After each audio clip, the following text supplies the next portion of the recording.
to the raising of children, right? But with the breaking up now of the village, people leaving to go to greener pastures, in the terraces, in the heights, in the parks, right? We didn't know at that point in time that we were doing a disservice to ourselves, right? Or that it would turn out to be that way. Because what was left and what grew up in the parks and terraces were people now who didn't have that mechanism of control, guidance, right? And discipline that we needed to raise us who were living in the village. Okay? So there was this breakdown all the time in this quest of being like somebody else overseas, living like somebody else overseas. So there started a breakdown in a very serious way. But prior to that, people were contented to be in the village because everybody was, as it were, on the same level. There was no people trying to have skills and stay above the other person. We were all poor people, struggling from day to day to get through and that kind of stuff. And so it was no big thing for an adult in that village to mother, to father any child within the village. Any child. And it's quite a consternation. I remember myself, right, a pretty young guy, small, I was always pretty short, right? Getting on a bus, I lived in Tilbury, which is not far from Bridgetown, but all the Rockland buses coming from Belplain and found in the country, right, would pass on there. I don't have to catch one if I want to go down to the right? And when I get into that bus, those open buses, all the ladies with their baskets and so on, going down to town and so on, right? Oftentimes, I was gripped around my waist and pulled into one of their laps as if I was their own child. Now that was good at primary school level. Going to secondary school, so smallish, and yet they want to do it still. And I felt uncomfortable with that at that time. But the moment they opened their mouths and says, "You are," and they knew my father's name, right? You are Victor Maxwell. Have the grocery shop at corner James Street and Tudor Street. You're Victor Maxwell's son, right? Immediately, I felt a bit more sad. They knew somebody that was connected to me, my father. Right? So they were no longer so much of a stranger to me. It's just that I didn't go to the same village as they were. But I was being treated by them now and like being one of the good. So you come here. So I sat down in the lap of many, you know, ladies who were not small in size, you know, right? And kept close to them, right? Even going to secondary school. But what that did for me, it made me conscious. If this, to me, the stranger knows my father, I had better behave. Right? Because then they go and talk to my father. Oh yeah. Right? So what did it do? It put constraints on me to behave a certain way. Yes. Right? That was acceptable, right? For what we were talking to, right? And as a result, my behavior was shaped even in the present and by the interaction with persons who are not living in my immediate community, right? But we're living in the rest of the country. All right? Okay. So we lost all of that with the building out of the terraces and the parks and heights. We lost that. Okay? And it isn't that something can't be done about it even now, if the government really wants to, right? But the point is we have accepted that as the norm, and we are somewhat stuck here now with this problem of a lot of dislocated young people who are struggling and striving to find life and their identity on their own, right? Without persons to nurture them. Children need this. Children need this especially as they go from these days. Okay? But one of the things that really caused, I believe, the slide, it's not so much the physical location of families and the physical separation of family units village units, right? What was far more telling is the spiritual part of Barbadian life way back then. You would hear many people talk about it over and over again, including myself. I talk about it a lot, right? That anywhere I went, certainly within a mile or mile and a half radius of my home,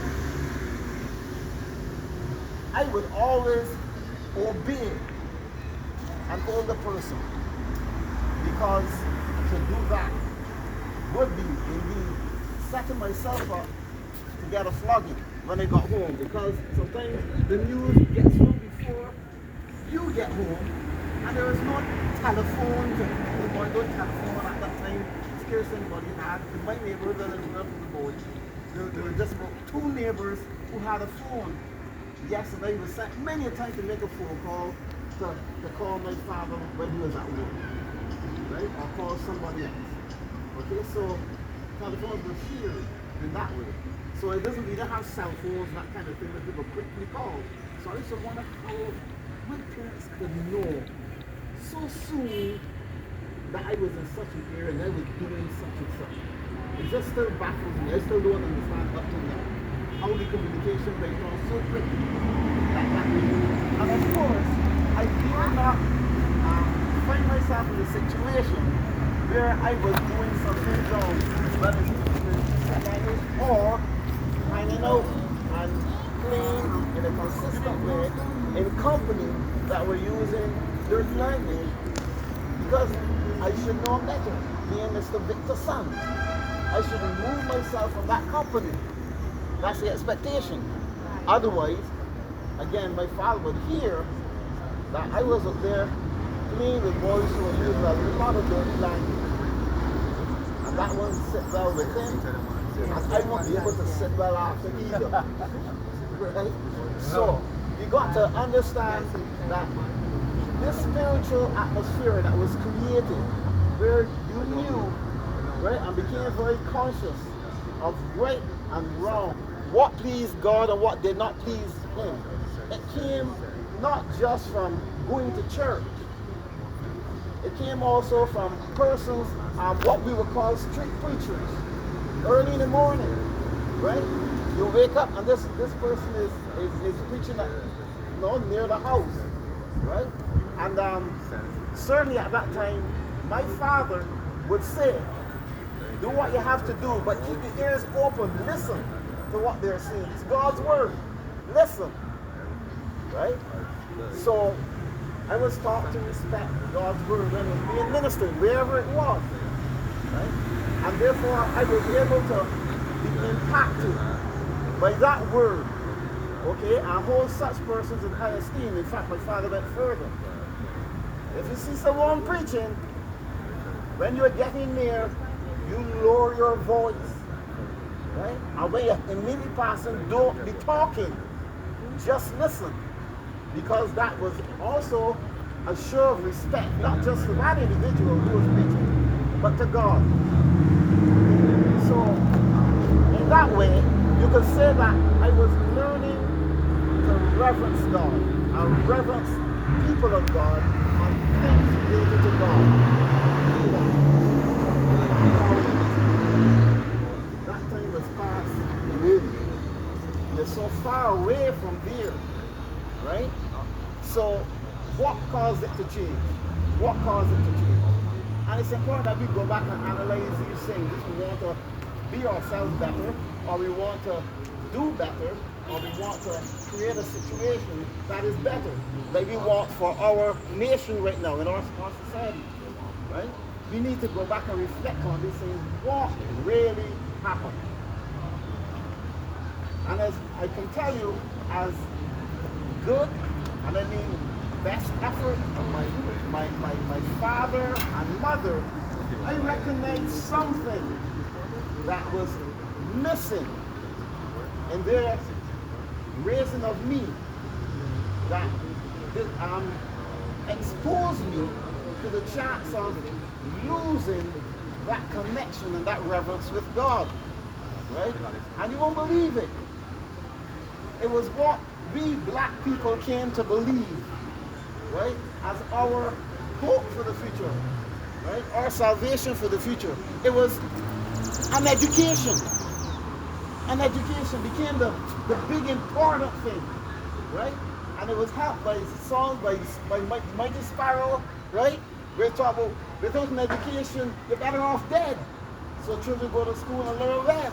So you hear that playing while they're getting ready for school, you know, on the rediffusion, right? And these things start to come into your mind as being very, very important. And certainly my father, he actually gave me the name Marcus because he had married Marcus Garvey, right? And so he was one that was very much behind Mr. Barrow when he first started. In fact, he and Mr. Barrow were the same format coming there for a little period of time before his father took him out of school to come and work at a grocery shop at the end of 4 years, right? Something he lamented and felt bad about, and then he got on his advanced years. Sorry he didn't finish his education. Sorry he wasn't able to have the opportunity that Aaron Barrow to go through the ranks of education, right?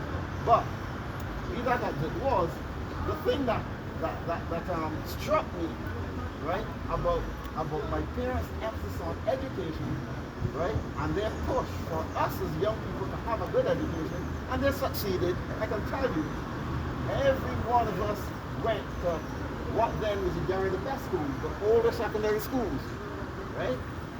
Right? 3 of us, the boys, right, including me, went to Harrison College, right? The other one went to Lodge. We had a sister at Queens and 3 at St. Michael's. So, in the eyes of everyone in society around us, it was a successful family. We did well, right, by achieving that level of success. But as I went through secondary school, what I noticed that if there's one thing I could do not to go to church, I could say I have homework to do. And you know what? A quick surrender to education. A quick surrender to education. If you're home, you stay home. You stay home and do your homework. That's very important. So, in my mind, obviously, I didn't use it, you know, for that purpose of getting away from going to church. But I realized that it was there, that it could be used, right? To simply say, I have a lot of homework this weekend, and I could be excused from not going to church, okay? And that's because of the place that education, right, was held and esteemed in my household. You see, it became the mark of success, right? It said to those watching on at the family unit, they're a successful family. They're going places, right? They're going places because they're able to have an education at these institutions that were praised as being the best in the country and that kind of stuff, okay? And so what it did, it promoted their pride. Now, one of the things that and I tell the story, you'll see the connections about myself. You'll see the connections just now. One of the things to achieve this high academic success, my father thought it best that, you know what, we, especially the boys, start thinking that we could be involved in sport because that there would cause us not to succeed. They had a little scene then.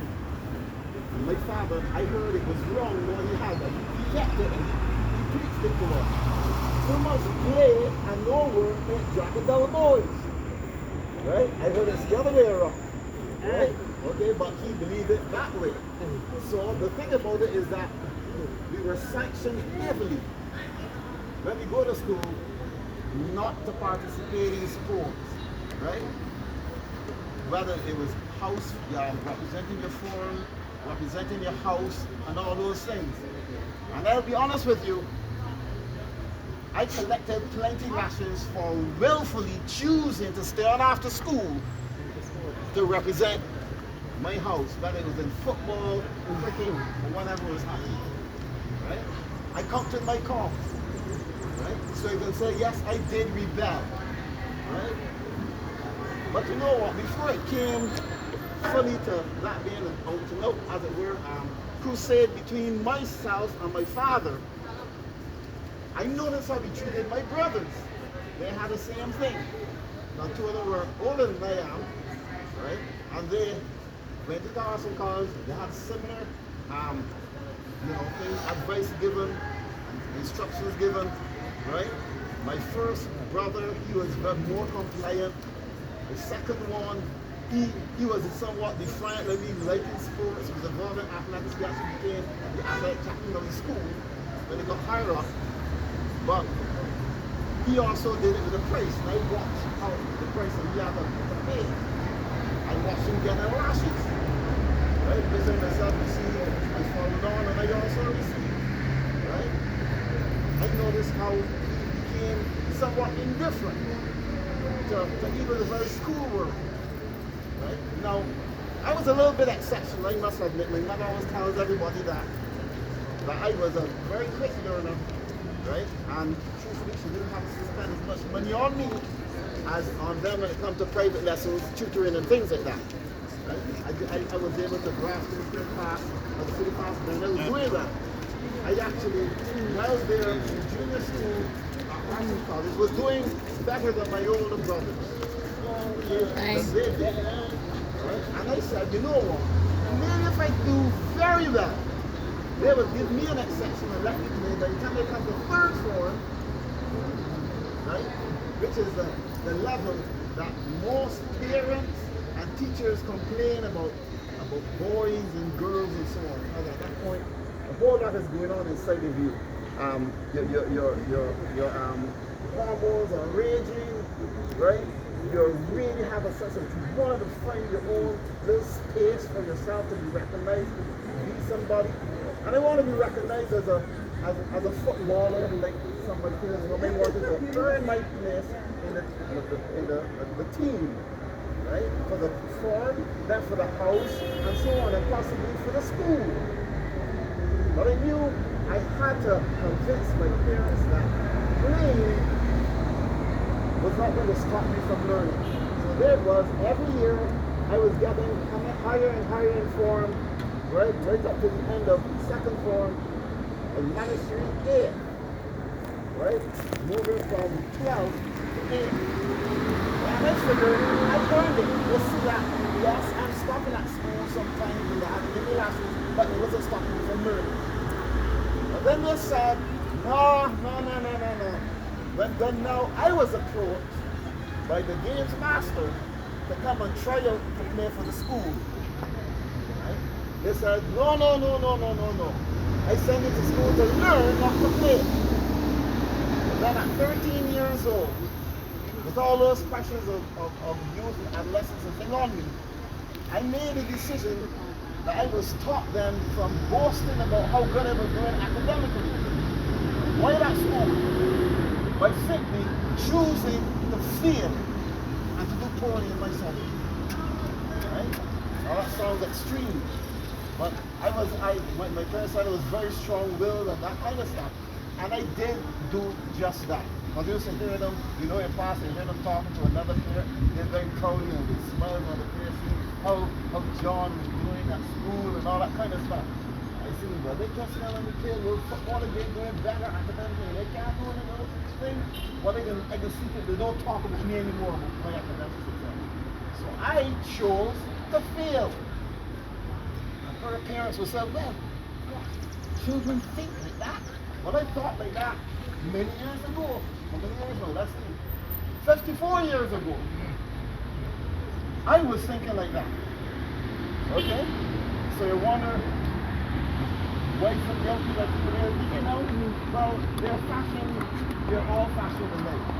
And we always come up with some mechanism for ourselves to not just to survive, but to emerge as somebody with an identity for ourselves. And we make choices like bad choices. That was a bad choice I made. I suffered for it. Right? I suffered for it. And I was never able, after that third form, to really recover my academic position and standing relative to the other boys in the form. Because I plummeted from 8th in form after second form to 22nd after third floor. 22nd. And I felt good. The players deserve that. Right? They were saying more with me. But I forgot that. We're good another year was coming. I missed lots of information, turned into be a joker in class. Right? Making a lot of fun to make the other boys laugh. Right? And I soaked up with a number of floggings for it. I told the reporter down the road just now, I had 9 while I was in college. A flogging didn't make me bad. Okay? It didn't do that. As some people are trying to paint it that way now, in this modern time. It didn't make me do bad. It didn't make me go and beat up and cuff up and kick up the other one. Right? I understood, right, that I was getting those because we had a headmaster, right? Yeah, he hit you real hard, right? But he would tell you a real simple thing like, no, you gotta stop this foolishness and settle down and stop being a joker. Right? So you're gonna say, why? There was a purpose for my punishment. So yeah, some people ask, well, is capital punishment, not capital, corporal punishment, the cause of all this violence? My answer is no. No, that's not the cause. I had it.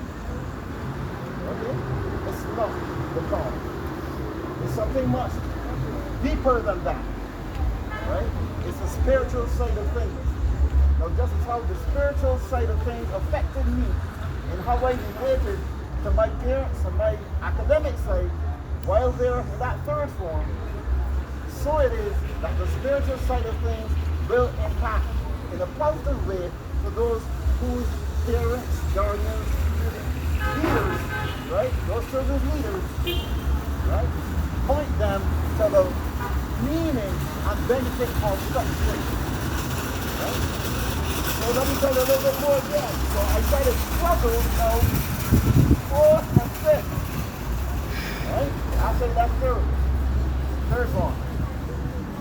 This form came, I wanted to get back to my old self and do well. But it was so much catching up to do, I didn't control that. And I had a goal for myself. Right? Just as many other children have aspirations. And I knew I aspire to be working in the Ministry of Foreign Affairs and represent Barbados overseas. And I even chose the language that I wanted to be fluent in. It was French. Because I love my French teacher. Very simple decision. She was the best teacher that I had when I had some knowledge. My French teacher. And I wanted to sit under her and be taught by her in 6th form. So I talked to the headmaster. He told me, well, if you want to do French, you have to get back English literature with a grade 3. That time we were doing Cambridge. Right? And it was from 1 to 9 degrees. So I had to get a grade 3 to be able to do the French and also a grade 3 in French to do it in 6th form. Wow, I said, well, I gotta get that. And I worked really hard to get it, to pass both those subjects with that decent grade, because I wanted to be an ambassador for Barbados. Well, what happened is that I did get the 3 in French. But my exuberance to do so well in